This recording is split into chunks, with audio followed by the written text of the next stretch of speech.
taking a stroll on the beach.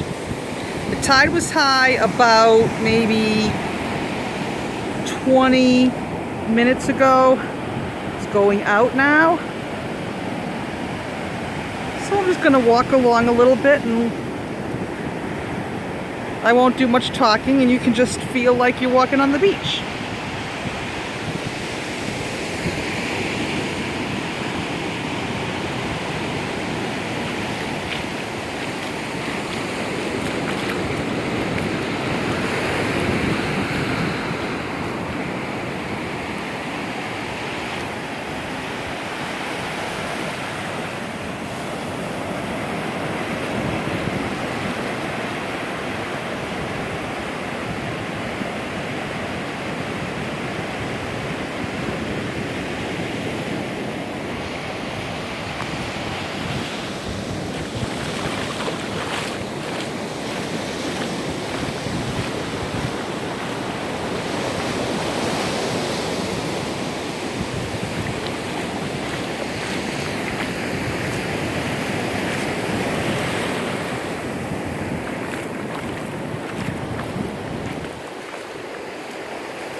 There's some people up here fishing, dead ahead. So I won't go that far. I'll turn around a bit, or turn around in a minute, and then we'll walk down a bit.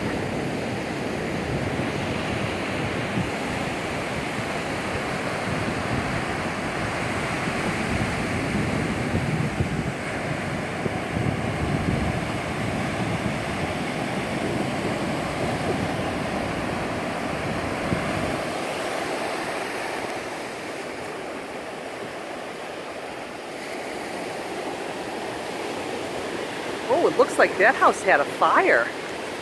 Oh, I didn't notice that before. You can see like charring on that upper right, upper window on the right side of the house, and on the edge of the roof, like the front, center, and right. Wow.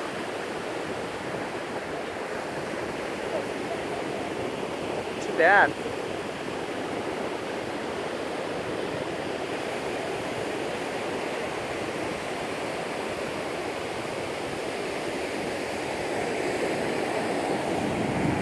Way down the end, way down, I'll have to zoom in on it. Way down there is the Surf City Pier. That's about a mile and a quarter maybe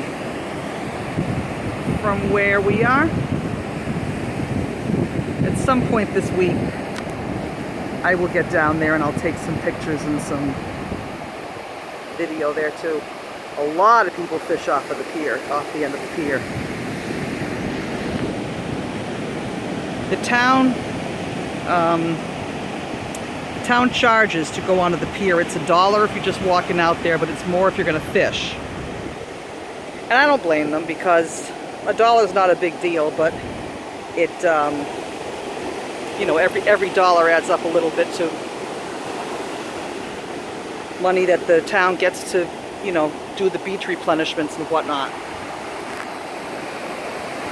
Look at that gorgeous surf.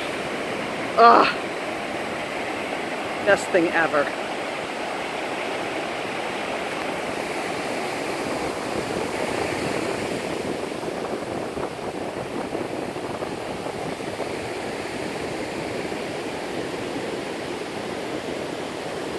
I would not mind having that house. Lower covered deck and an upper deck.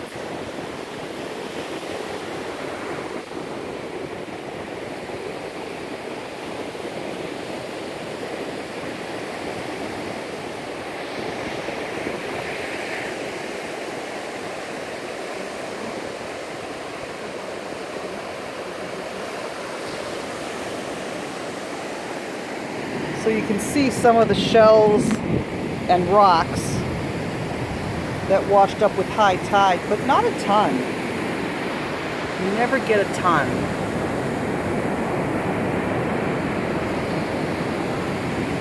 You do see lots of oyster shells. I'm looking at clam shells right now just because I like them. Woo!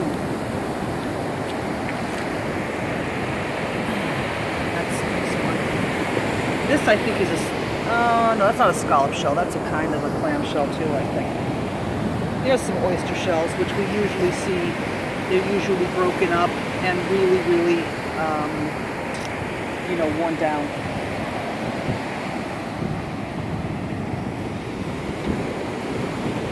But it is fun just to go looking for shells.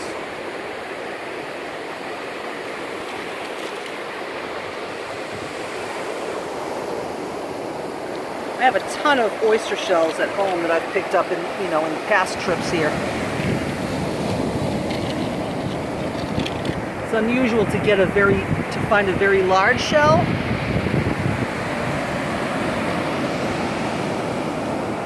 But I think every so often you do run across one that's broken.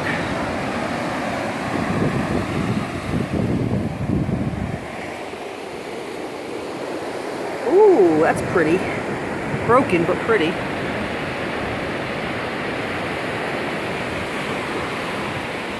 There's a nice sized oyster shell, half an oyster shell. That oyster lived a long life. That one.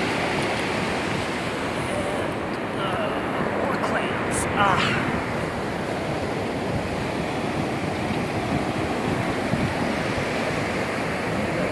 Born.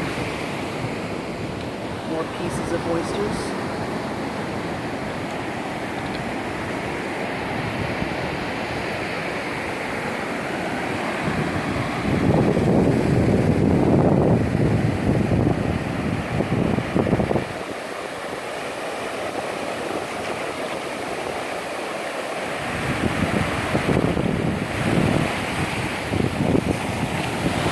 I'm going to rinse these off. And then I think I'm going to go get out of the sun for a while before I turn into a lobster. Oh, by the way, funny story. So as you may have seen on Facebook, we had the people that own the house next door to my brother's house here, the Walkers. My parents have known them for quite a few years, as well as my brother and sister-in-law. I had never met them, so we had them over for dinner on Monday evening. And Ma decided that she wanted to do surf and turf, which I thought was a great idea. So we bought strip steaks, really good strip steaks, at Harris Teeter. And I'm going to sit now. And there's the umbrella.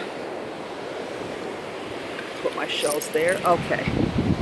We bought nice strip steaks at Harris Teeter.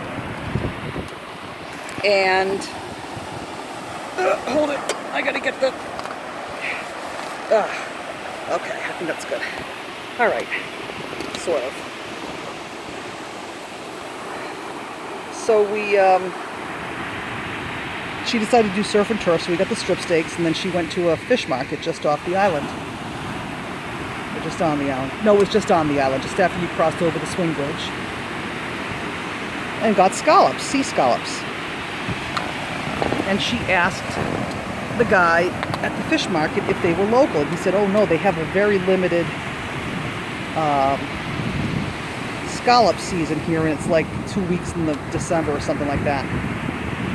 So she said, well, where did these scallops come from? She wanted to make sure they weren't imported from like Indonesia or someplace that you have no idea what they, you know, there's not as strong standards, I guess, for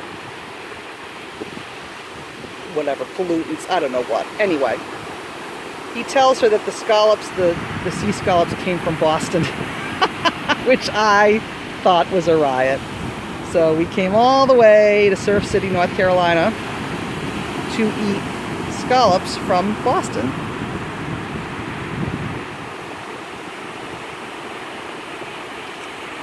And this has now been 11 minutes that I've been talking to you and showing you just where I'm at. So I'm going to say goodbye again, and I will catch you later.